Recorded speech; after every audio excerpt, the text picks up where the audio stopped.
we introduce Update 1.83, Masters of the Sea. We present to you Naval Forces OBT, a Royal Navy CBT lineup, German helicopters, new tanks and aircraft, and much, much more. All aboard, here we come. Now all players can go to sea.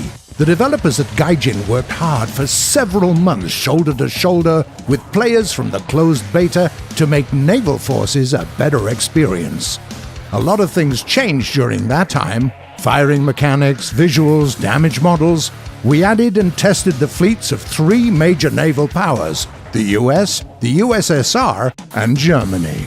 We started to introduce big ships. Many of them are already available in-game. Corvettes, destroyers, and even light cruisers. We also created several naval locations from different climatic zones. Today, we're happy to invite you all to naval battles. The OBT is on. Get in and contribute to the future of War Thunder Naval Forces.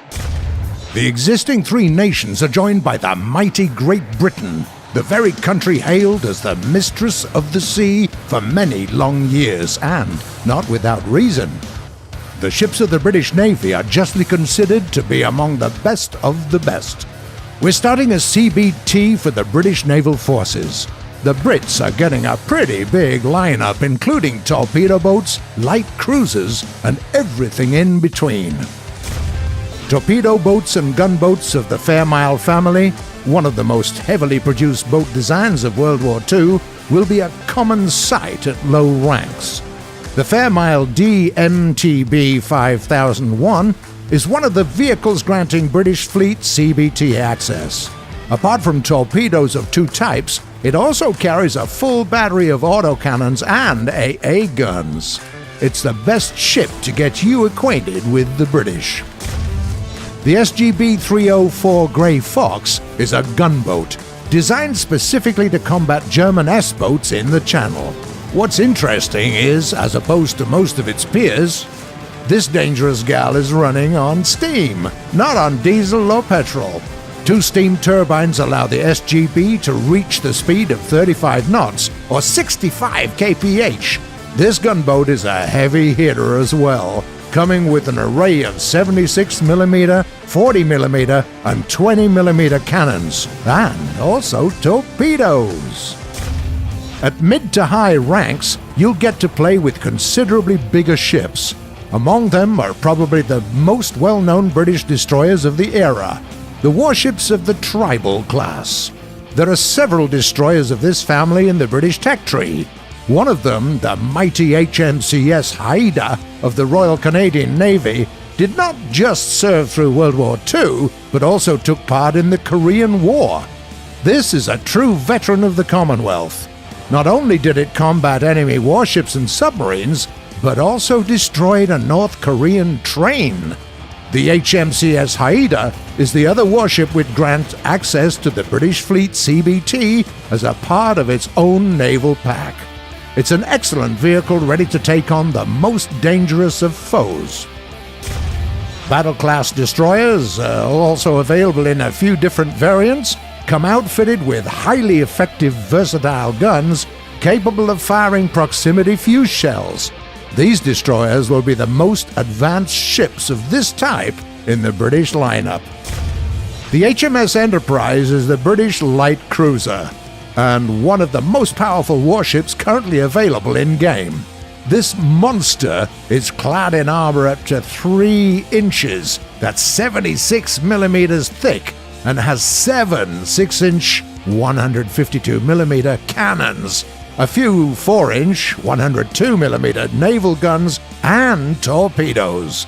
This is the true king of the War Thunder naval battles, and the top ship of the Royal Navy.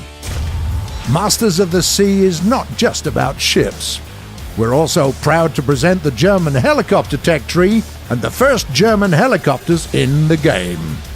The SA-313B Alouette is the French-made light helicopter that is the first air vehicle in the German helicopter tree. It can't take a lot of punishment, but has access to guided missiles. UH-1D is an export version of the legendary American Iroquois for the Bundeswehr. Compared to its American brethren, this machine has an enlarged fuselage, it can carry miniguns, unguided rockets, and also American AGM-22 ATGMs. BO-105 attack helicopters are the foundation of Germany's rotorcraft. We introduced 3 anti-tank modifications of the BO-105, 2 machines outfitted with the German HOT-1 and HOT-2 ATGMs, and also the premium variant armed with the American TOW missiles. The BO-105 boasts excellent maneuverability. This will be a true ground vehicle killer in mixed battles. Speaking of tanks, War Thunder tankers are getting new, exciting vehicles, including a variant of the American T-32 with a better protected frontal plate, a Japanese Type 75 multiple rocket launcher for those intense high-rank fights, and a Soviet T-80B with ERA. Pilots get presents as well. Get ready for the French MB-175T torpedo bomber and the new German premium, the U-288C, equipped with remote-controlled turrets. Good news for console players. From now on, you don't have to purchase a special early release pack to get into the game on Xbox. And if you have Xbox Live Gold, you can play War Thunder for free. War Thunder Update 1.83 Masters of the Sea is already live. Check the link in the description for the full list of changes, follow our accounts in social media, and watch our videos on YouTube. See you in battle.